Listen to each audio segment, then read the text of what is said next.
Hi, I'm Karen. We're here at Montevilla Sewing Center, and today we're talking about the Pfaff Expression 710. In this video, I'm going to show you how to care for your machine. Now, when you do a lot of sewing, lint can build up, especially in the bobbin area. Also, part of caring for your machine is making sure that you have a fresh needle in, so that it's sharp enough and go through your fabric and make nice stitches.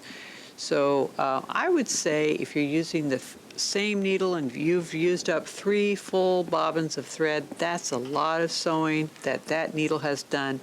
It's starting to get dull at the tip. So even if it's not broken or bent, it's time to change that needle. Okay, also a dull needle can damage your fabric, especially some of your fine fabrics. So keep a fresh needle in there every 3 full bobbins. Okay, to start out with, we're going to make sure the presser foot is up, and that's how you, if it's down, press the presser foot up. That opens your tension discs here, lets the thread flow freely.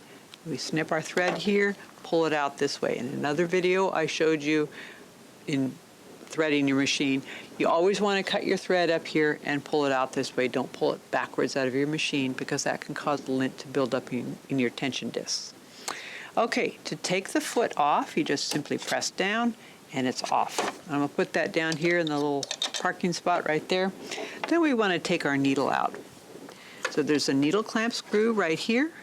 Put my screwdriver in there, turn my screwdriver so that the needle comes straight out. Now I like to have the foot off before I take the needle out, and that way I'm not scratching that needle across the foot. So I'm going to put that in a safe spot here in my little basket here. You never want to just leave your needle on the table. It's going to fall on the floor and get lost and end up in somebody's foot or whatever. You want to just put it in a safe place. Okay, so now we're going to take out the bobbin thread, and you move this forward, you slide it forward.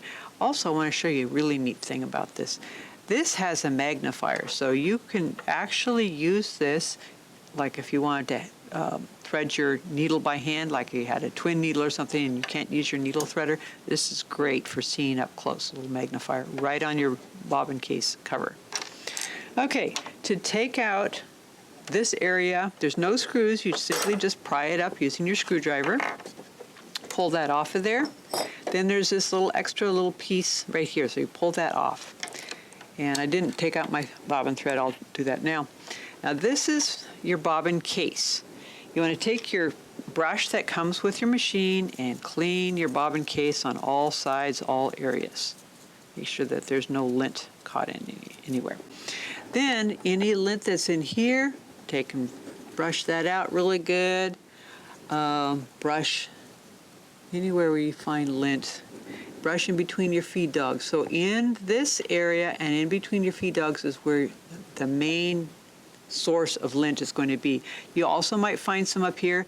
Visually inspect your thread cutter area to make sure that there's no threads there. If there are, then you can use tweezers to get those out. Usually there aren't. And then I want to mention about using canned air. A lot of people like to use that to clean things, to blow things out, blow dust away. Problem with canned air is it tends to blow lint further back in your machine instead of pulling it out. So you might want to use your vacuum cleaner hose if you want to actually pull it out like that. You can do that. But brushing is usually plenty sufficient. Okay, so got that pretty clean. Then we're going to put things back together. Now your bobbin case, hold it so that this metal part is towards you or down. And then this little corner, I'll show you right here. This little corner right here is going to fit right around this corner right here. That's how it's going to go in. So scoop this underneath the feed dogs. Make sure it sits right on that rim. See how it's right here around that corner? You can kind of rock it back and forth. That makes sure that it's in the right place. At this point, we can just put this little clip right back on. This little knob goes right in that notch, just sits right on there. And then this has got a little knob too that goes right in that notch back there. Push that in there, push it down, and that part's together. So cleaning your machine is something that you should probably do. This part of it you should probably do, well, if you sew every day, I would do it once a week. If you sew a couple times a week, once a month would be sufficient. Now, the exception to that is if you're sewing something really fuzzy, like you're doing a lot of free motion quilting with cotton batting, or you've sewn some pajamas or a nightgown or something that's flannel, that fuzz is going to get in there. So I would recommend brush out your machine as soon as you're done with that project. Okay, that'll make sure, and you'll be surprised to see how much lint is in there from just that one project. Okay, so now we're going to put the needle back in. Use this little tool that comes in your accessories. It's got a needle inserter right there. It's also good for other things like jumping over thick seams and stuff like that. But for this purpose, we're going to use this as a needle inserter.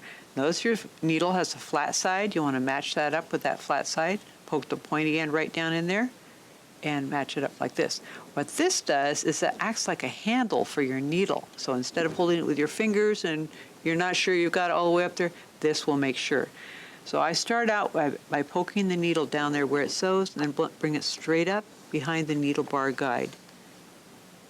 And tighten that with my fingers. Keep upward pressure while I put the screwdriver in and tighten it a little bit more. You always want it more than just finger tight. And then slide this down and you've got your needle back on.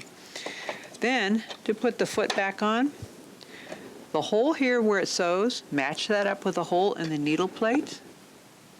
Hold that right there, press needle down. Oh, it didn't quite do it, so I'm going to press that a second time to put it just in the right place, and there we go. So this can be a really helpful, your presser foot down button can be really helpful. By pushing it a second time, it just raises it a little bit and helps it get to right where it needs to be. So that's how you maintain your machine. It's pretty quick and easy. Something that you should do regularly, as I said. Also, you can bring your machine in for service, and I would recommend doing that about once a year, especially if you do a lot of sewing. The reason for that is they can check over your machine, make sure everything's working right, make sure they take off the bottom plate and really clean things out really good. And yes, it costs a little bit to do that, but it's well worth it. Think of it this way, you bring your car in for regular maintenance too, right? Even if there's nothing wrong with it, but especially if there is, a little thing that you want them to check. Same thing with your sewing machine. Take good care of it, it'll take good care of you. So I hope you found this video to be helpful. Give us a thumbs up if you have, and if you have comments or questions, you can leave those in the area down below. We have lots of other videos on this machine and on other machines here on our Montevilla YouTube channel, so stay tuned. Thanks for watching. Bye.